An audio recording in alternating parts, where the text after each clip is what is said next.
Tell me about the Ecology Institute, because you founded this institute, and why? How did you come up with doing that? Did you do that on private funds?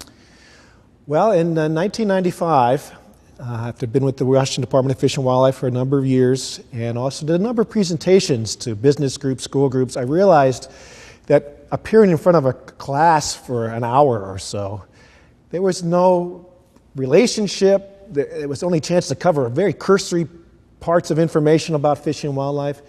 And so I realized that something was missing in the Gorge, and that was a long-term curriculum that dealt with some of these ecological concepts, some of the issues, natural resource issues. And so luckily at the time there's a retired school teacher, and she and I teamed up. And using just our own funds and volunteering, we went to a number of different schools in the Gorge and said, hey, can we pilot this new program called Secrets of Our Forest Home? We wanted to emphasize this place. Kids, I think, know more about the Amazon and maybe global warming than they do about the Gorge. And so we wanted to teach them about universal ecological concepts applied locally. And so we didn't want to deal necessarily with controversy. We didn't want to deal with arguments and the issues out here. We wanted to deal with just the science and the facts and get kids excited about where they lived. So in 1997, we formed the nonprofit organization. And since then, I think you've heard from Aaron Morehouse. Recently, we've done very well in terms of local support and contributions from foundations and other folks. That's great. Are you still involved? I am. I'm still with the board, and I still volunteer, and I'm still ready at any time to help out, with our educational programs at any time. Do you help with I forget what Aaron called them, Aaron Morehouse called them. I kept referring to them as field trips, but he called Science in Action. Okay. Is one thing that's been very important. It's really a nice idea to get the kids outside doing pertinent research, which helps decision makers. In one case, we have an area called the Snowden Wetlands, which is north of White Salmon. Kids from White Salmon get out. They've been doing amphibian and reptile surveys. They found species that we never knew existed there. Next year, that wetland site, which has been degraded, will be restored. The kids will go back and they'll take a look at the site post-restoration. So I think it's very important. The kids seem to love it. And again, they've helped the landowner, the resource people say, okay, now we know what's out here, we can move forward. That's cool. Yeah, Aaron was a great opportunity to get to sit and talk with him about it and understand more of the importance and why this should be taught in schools and why we're fortunate to have this here. So kudos to you and thank you for helping get that going. You're welcome. But you're retired now, and you keep a pretty busy schedule still in retirement. I understand you've authored some books. Yes. The one book that is right along the lines of what we've been talking about is Don't Run from Bears. This is really for folks who are coming to the Gorge for the first time, either as a visitor or as someone who's interested in buying property here.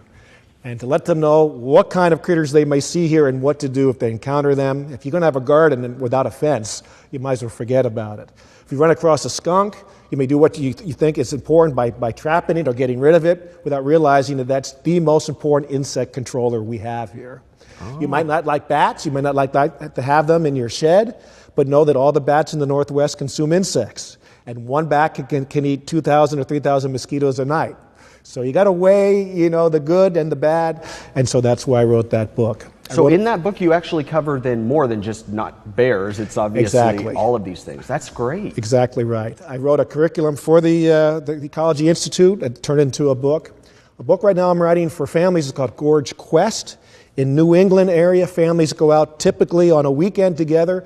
They have a short hike, and in the meantime, they have to answer clues to find something that's hidden in the woods. I think that the similar idea is geocaching, but in this case it's family-oriented. You're only walking a mile or so, and at the end you come to a wooden box, and you happen to have a key with the book that you bought. You open this door, and there's a passport in there, and you actually stamp a portion of your book, and if you get 10 passport stamps, then you get a prize or something like that. I think it's important to have it maybe translated into Spanish to get to folks in there.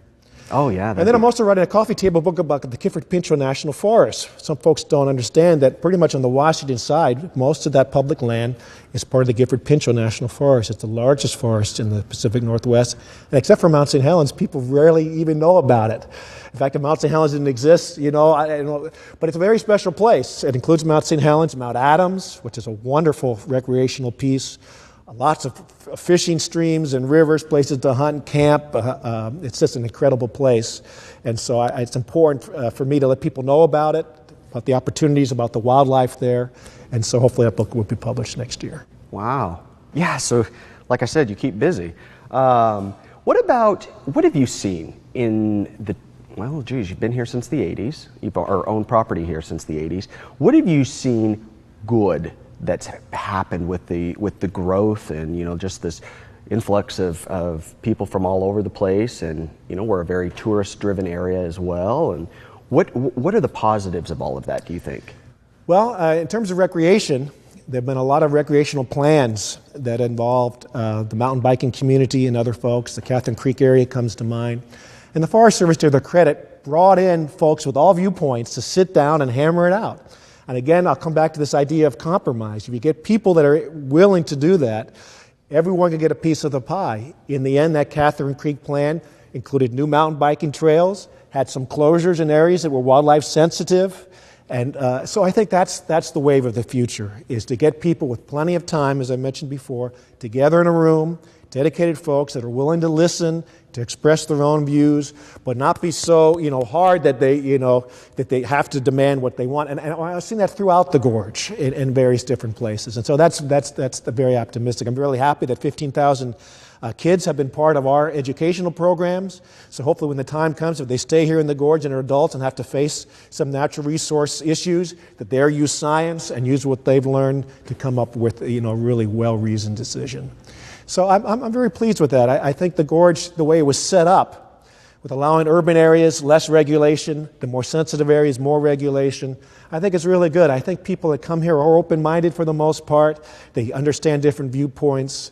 And I think the influx, actually, the recreational folks, coming perhaps from more progressive backgrounds, dealing with local, more conservative folks, you know, can really work. So it's a good blending.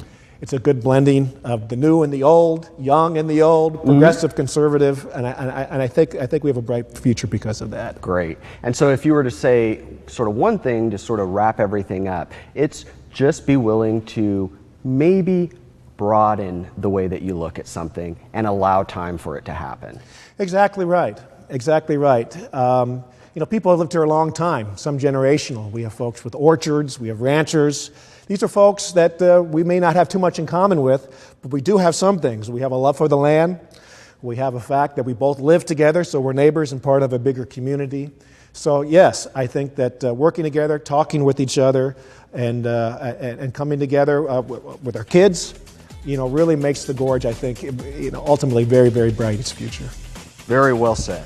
Well, Bill, thank you so much for coming on. Very best wishes. Thank you. Appreciate your time, and best of luck with the new book and the other projects you've got going on. Appreciate it so much. Absolutely. Hey, you guys, thank you so much for watching. Look forward to seeing you next time on Localite, and remember, take care of each other. See you next time.